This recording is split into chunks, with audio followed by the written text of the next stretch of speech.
Alison, Part 1. Learning from adult role models who are deaf or hard of hearing, presented by outreach programs at the Colorado School for the Deaf and the Blind. The CSDB logo is displayed with the tagline, Learning, Thriving, Leading. A young woman is standing indoors in front of a brick wall. She is communicating in sign language. Captions are below on screen. Title, Alison, Part 1. Hi, my name is Alison O'Hara. I'm 19 years old, and I'm here to talk about my life, I guess. I was born deaf. I did not get sick at all. It's really generational in my family. Both my mom and my dad on their sides of the family have deaf individuals, so we have a pretty big deaf family. Technically, my audiogram shows that I am hard of hearing, but I don't identify myself as hard of hearing. I call myself deaf. I can hear and I can speak. Actually, I'm not that good with hearing people, but good enough to be able to understand, and of course, lip reading helps. Luckily, I can sign, but if I do come across a hearing person, I can sign, gesture, even write back and forth.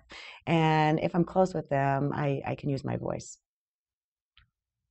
I used to have hearing aids when I was in elementary school, so I grew up using hearing aids. I went to speech lessons trying to learn how to speak, and so she had this black object to be able to cover her mouth to be able to catch the words that she was saying. And so I worked on that for several years, and then I just realized that I didn't want speech lessons anymore. I didn't like to have to leave class and that time with my friends. So I decided I wanted to stop speech lessons, and I've never used my hearing aid since, though. Maybe my family, if there's a hearing person in my family, maybe I'd put on a hearing aid for them. But really, other than that, I never really use my hearing aids.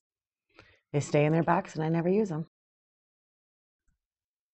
Title, Education and Career.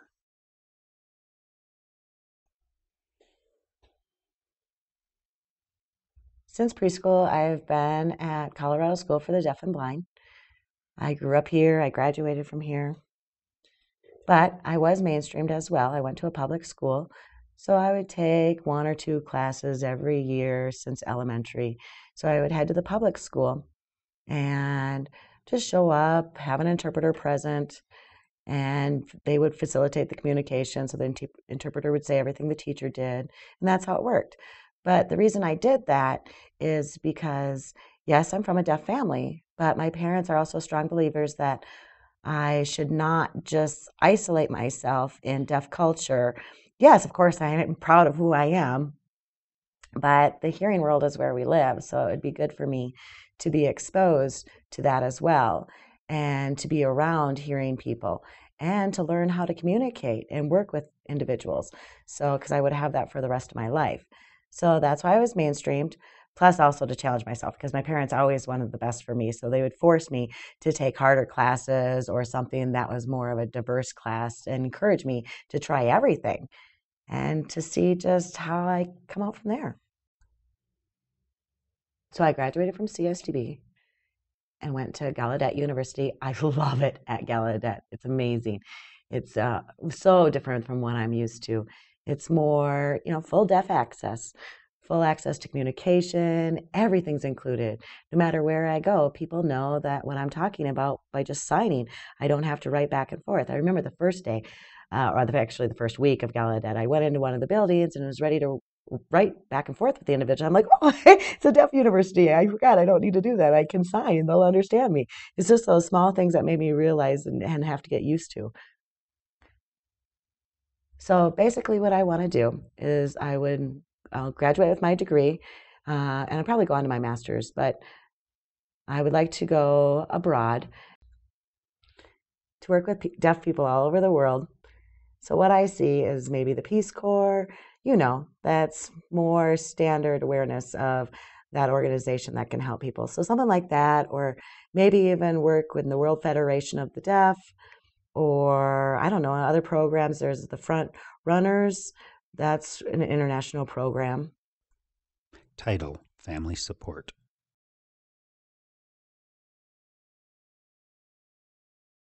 From my personal experience, I have 2 deaf parents, I have a deaf brother, I have a big deaf family. So I've always had that access to communication.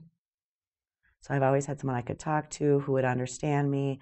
It was not a struggle for me to be able to understand different languages because we all had American Sign Language, so we understood each other. So I feel like I was able to be the best that I could be because I always had that support and that encouragement because I never had to deal with communication issues from a young age. My parents would sign with me, they would gesture with me, and I had that communication, and I was able to pick up everything, and I was right on track. So when I went to Gallaudet, they have so many variety of deaf people there that have come with different kinds of hearing losses, different family styles, and some come from a hearing family with only one deaf individual in the family. So it's really interesting to know all the different backgrounds that really does show who you are and what a family does for having communication from the very beginning. And even some of my friends did not have that. So said they went home and they would just stay there, and they felt like they were left out from any of the communication because it was so tough to communicate. And so I see the big differences on how their actions, or how do I say, how they were able to, time to pick up the language and all of that. So that really does have an effect on who they are. And so I really think it's very important for parents to be able to communicate and be able to, well, it depends on your child. But if that's signing, if that's speaking, I don't know. That, of course, that's a parent's decision. But just to make sure you're communicating and engaging that child and make every effort to talk with your child. And it will help more than you think it would. Title: Advice for Professionals.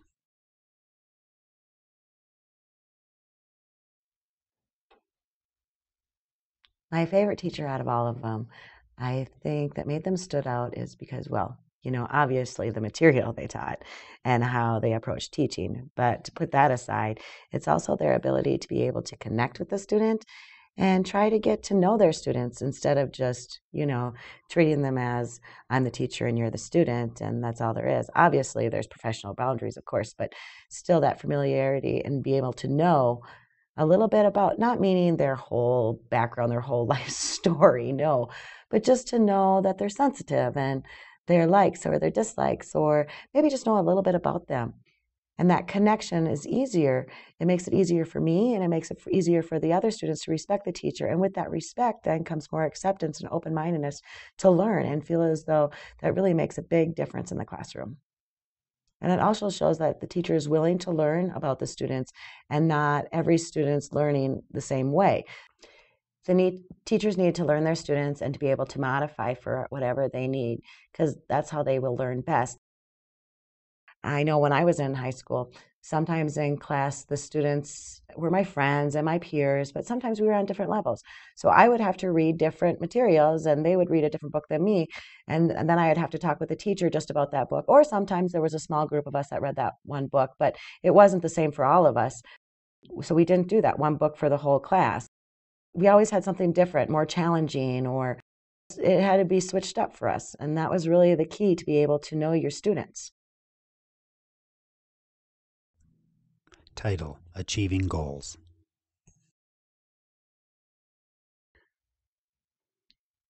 I always have to go back to my parents and my family and that support base that I have. And not just my parents, but my teachers as well.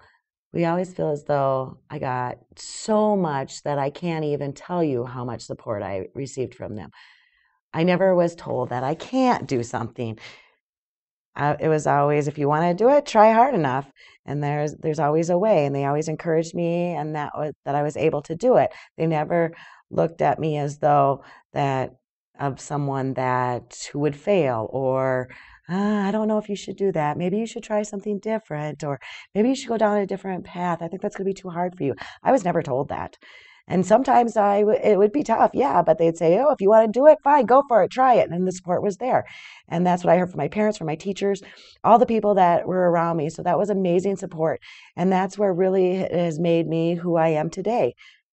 Never was I down on myself or had tons of struggles or frustrated, and all those struggles. It was not always easy either, but as a deaf person, you still need to try to find ways around things, because hearing person, they have their way, and But with deaf person, they have to have we have communication issues, and there's something that we have to do, a workaround for that, and I have to do it the rest of my life. So because of that, I have to take different paths sometimes. And I never says, oh, it's not worth it to try it. My parents would always say, go for it, and they encourage me to do it. And even if I said, oh, if I don't want to do it, it's extra work, my parents would get mad at me and say, no, you're going to do it anyways. If you want it, you got to go do it. It doesn't matter with the additional work. And in the end, it will be worth it. And that support then is now I have a positive attitude because of all the people that surrounded me with that support. And it has really impacted me. Learning from adult role models who are deaf or hard of hearing has been a production of the Colorado School for the Deaf and the Blind, 33 North Institute Street, Colorado Springs, Colorado, 80903. 719-578-2100, www.csdb.org. Videography by Deb Branch and Sean Leveille, copyright 2014. Audio description, Jim Olson. Editing assistants, Diane Covington, Dr. Laura Douglas. Captioning, Neil Anthony Thomas, Corey McCormick. Transcription, Eleanor Vasquez.